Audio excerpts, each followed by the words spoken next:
դուք շատ եք շփվում այսպես արևմուտքի գործիչների, տարբեր գործիչների հետ, եվրոպական կառույցների, միջազգային կառույցների, ինչու են այսպես պասիվ արձագանքում երկրում տեղի ունեցողին, հատկապես հայ առաքելական եկեղեցու շուրջ տեղի ունեցողին, եւ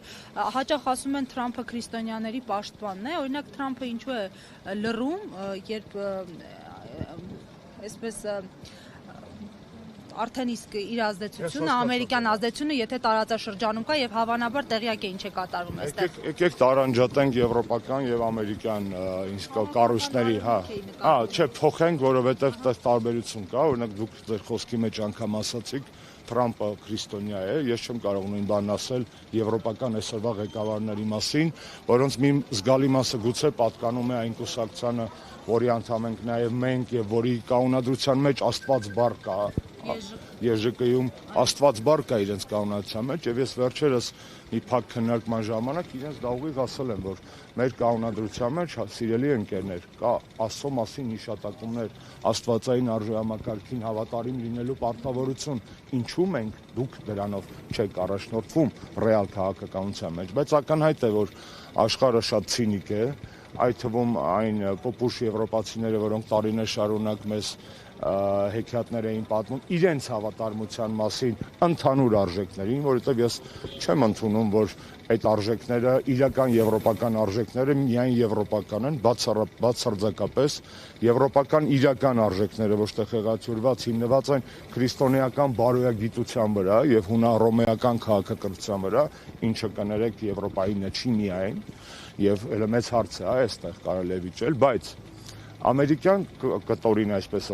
կներեք, Նիկոլ Փաշինյանը իրականացնում է մի կեղտոտ արշավ արևմուտքում, հատկապես Եվրոպայում, որտեղ այդտեղ դա ավելի մեծ ազդեցություն ունի, որը բոլորով իրեն դեմ են Կրեմլի ագենտներ են։ Հողերը գլուխ է, այսպես ասած, ինչ Կրեմլի ագենտ։ Շատ զավեշտ է, չէ՞ որ Բագրատ Սրբազանին, ով Կանադայի քաղաքացի Կրեմլի ագենտ կարելի է որակել, կամ Միքայել Սրբազանին, ով մեր իշխանության օրոք աչքի ընկել այն որոշակի սուր հարցադրումներով մեր դաշնակցային այսպես հարաբերություններ կրող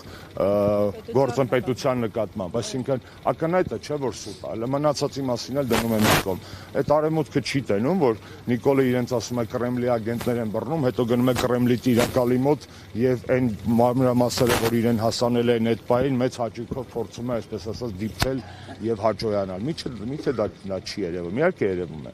Ինչ վերաբերում է ամերիկյան հատվածին, ես օրեր առաջ առաջարկել եմ, որ